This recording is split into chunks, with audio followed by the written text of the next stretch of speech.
Pour le groupe écologiste, cette proposition de loi est une avancée importante et une nécessité face au refus de certaines communes d'accueillir tous les enfants à la cantine. Pourquoi soutiendrons-nous cette proposition de loi? En premier lieu, au nom du principe fondamental de l'égal accès de tous devant le service public, et donc au nom de l'accès de tous les enfants à la restauration scolaire. Le combat pour l'égalité des droits est un engagement quotidien.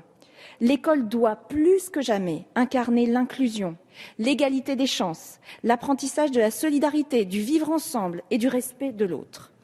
Peut-on prendre le risque de priver un enfant de nourriture? Que peut-on lui enseigner si ce besoin naturel de base n'est pas assouvi? Comment un enfant peut-il ne pas ressentir une injustice d'un tel rejet par une institution de la République? Nous soutiendrons aussi cette proposition de loi au nom du respect de la Convention internationale des droits de l'enfant, adoptée par l'Assemblée générale des Nations unies en 1989 et qui consacre le principe de non-discrimination. Oui, nous devons refuser toutes les discriminations. Nous devons refuser les exclusions, qui sont des violences morales subies plus vivement par les personnes les plus fragiles comme les enfants.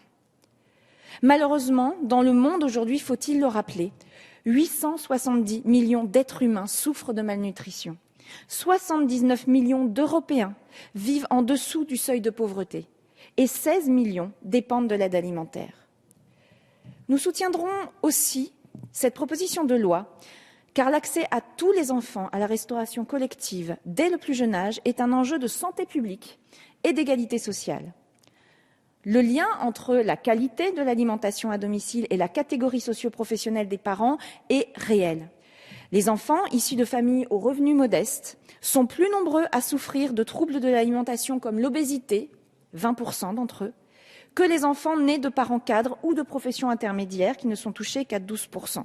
Chiffre de l'Institut de veille sanitaire. Accompagné par des politiques publiques comme le Programme national nutrition santé et le Plan national alimentation, et doté d'une forte volonté de progresser, les élus, directeurs, directrices d'école, intendants et parents d'élèves font évoluer les repas aujourd'hui vers des assiettes plus équilibrées, vers des produits de proximité et biologiques.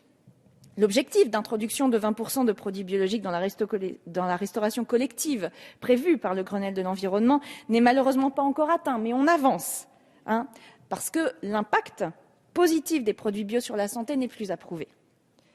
Comme je l'ai évoqué tout à l'heure, ma collègue Brigitte Allain travaille de longue date sur ces enjeux liés à l'alimentation et a récemment été nommée rapporteure de la mission d'information sur les circuits courts et la relocalisation des filières agroalimentaires.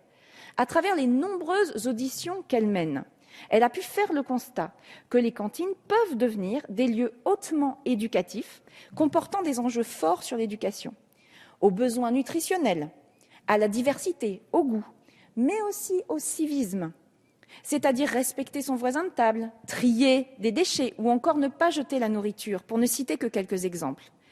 N'oublions pas que 40% de notre nourriture est jetée, chiffre qui atteint parfois 50% dans la restauration collective. Manger, partager les repas, c'est aussi accéder à une culture. D'ailleurs, ces dernières années, des efforts importants ont été faits pour réintroduire l'art de la cuisine, des produits bio et de proximité dans nos restaurants hors domicile, notamment avec la reprise en gestion directe des cuisines. Enfin, nous soutiendrons cette proposition de loi, car pour nous, dans un contexte de creusement des inégalités, la plus mauvaise des réponses est l'exclusion, qui marque la défaillance des politiques. Les quelques élus des collectivités locales qui refusent l'accès à tous les enfants à la restauration scolaire invoquent des raisons de bonne gestion budgétaire. Mais plus grave, certains utilisent des critères de sélection. Les familles dont l'un des parents est chômeur, selon eux, pourraient garder leurs enfants à domicile.